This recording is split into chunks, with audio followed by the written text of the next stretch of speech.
Hello বন্ধুরা, আরেকটি নতুন রেসিপি নিয়ে তোমাদের সামনে চলে আসলাম। তো বন্ধুরা, আমরা তো পুরি অনেক রকমের খেয়েছি, তাই না? আলুর পুরি, ডাল পুরি, কড়াইশুটির পুর ভরা পুরি, অনেক রকমের পুরি খেয়েছি। তো আজকে একটা অন্য ধরনের পুরি তোমাদের সঙ্গে শেয়ার করব। তো এখানে নিয়ে নিয়েছি, কি কি লাগছে বলে দিই। এখানে নিয়ে নিয়েছি আটা। তো আমি আটা দিয়ে করছি, যারা চাও তারা কিন্তু ময়দা দিয়েও বানাতে পারো। আর মশলার মধ্যে লাগবে, এখানে নিয়েছি কালো জিরে, এখানে নিয়েছি লবণ, আর এখানে হচ্ছে ভাজা জিরের গুঁড়ো। আর ইউনিকভাবে করব বললাম, একদম নতুন। তো এখানে আছে কুমড়ো, তো কুমড়োর পুরি বানাবো।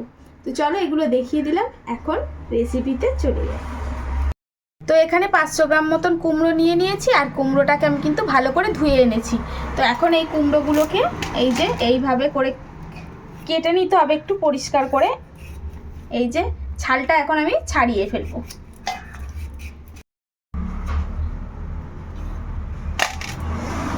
তো সবগুলো কুমড়ো একদম ছাড়িয়ে নিয়েছি। এই যে কুমড়োগুলো একদম ছাড়িয়ে নিয়েছি, একদম সুন্দর করে পরিষ্কার করে নিয়েছি। এখন এই কুমড়োটা এইটা দিয়ে ঘষে নেব।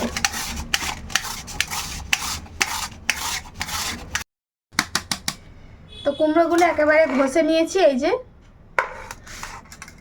আর এখন এইবারে এই আটা নিয়ে নিয়েছি, আর আটার মধ্যে দিয়ে দেব কালো জিরে, লবণ আর জিরের গুঁড়ো। তো এটা এখন একটু ভালো করে এর সঙ্গে মাখিয়ে নেব। আর এখন এই যে কুমড়োটা একদম কুড়িয়ে রেখে দিয়েছিলাম, তো কুমড়োটা এখন এর মধ্যে দিয়ে দেব। তো এখানে 500 গ্রাম মতন কুমড়ো নিয়েছি, আর এখানেও 500 গ্রাম মতন আটা আছে। তো এখন এই কুমড়ো আর আটা একসঙ্গে মাখবো। তো কুমড়োর যেহেতু রসটা আছে, তাই জল এখন দেবে না, ভালো করে মাখবে। যদি প্রয়োজন হয় তখন একটু জল দেবে লাস্টের দিকে। আর সাধারণত জল তো প্রয়োজন হয় না, যেহেতু কুমড়োরই একটা রস আছে, এই রসেতেই মাখা হয়ে যাবে। তো ভালো করে আটাটা একদম মেখে নিয়েছি, দেখো খুব সুন্দর করে মাখা হয়ে গেছে।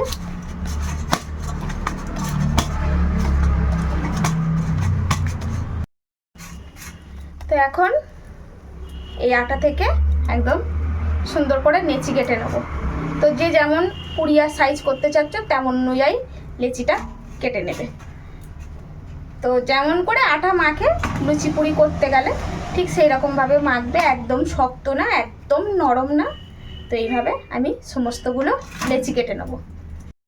তো লেচিগুলো একদম কেটে নিয়েছি, আর এখন এর মধ্যে একটু তেল দিয়ে নিয়েছি, যাতে করে না এর গায়েতে লেগে যায়। তো এখন এই লেচিগুলো এরকম গোল গোল করে নিয়ে বেলবো। আর এদিকে হচ্ছে তেলটাও বসিয়ে দিয়েছি, আর তেলটা বেশ ভালো গরম করে নিচ্ছি। তো এখন এই যে যেমন লুচি পুরি ভাজে ঠিক বেলে, সেইভাবে গোল গোল করে বেলে নেব।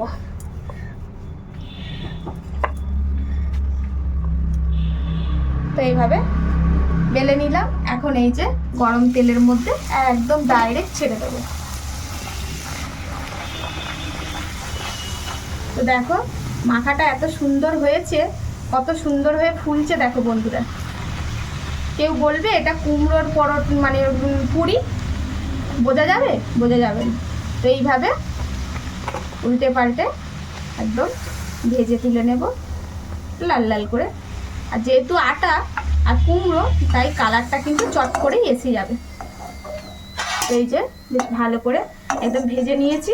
আর এই যে ডিশে তুলবো, একটা কাগজ পেতে নিয়েছি, এক্সট্রা তেলটা এর মধ্যে শুষে নেবে। তো এইভাবে সব পুরিগুলো ভেজে নিই।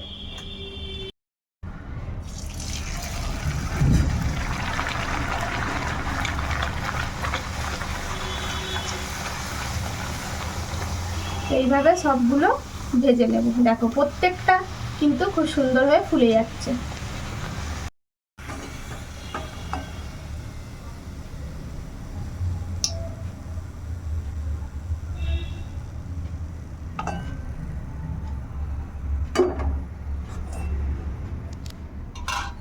তো বন্ধুরা দেখো, একদম কুমড়ো দিয়ে একদম সুন্দর সুন্দর পুরিও বলতে পারো, লুচিও বলতে পারো।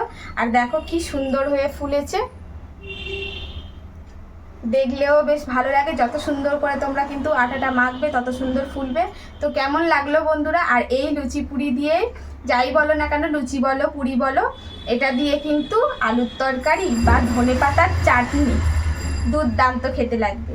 তো এইভাবে একবার বাড়িতে, সবসময় তো অন্যভাবে লুচি পুরি বানাও, তো এইভাবে একবার বানিয়ে খেয়ে দেখো, খুবই ভালো লাগবে আশা করি। তো কেমন লাগলো বন্ধুরা? ভালো লাগলে লাভ, লাইক, শেয়ার করো।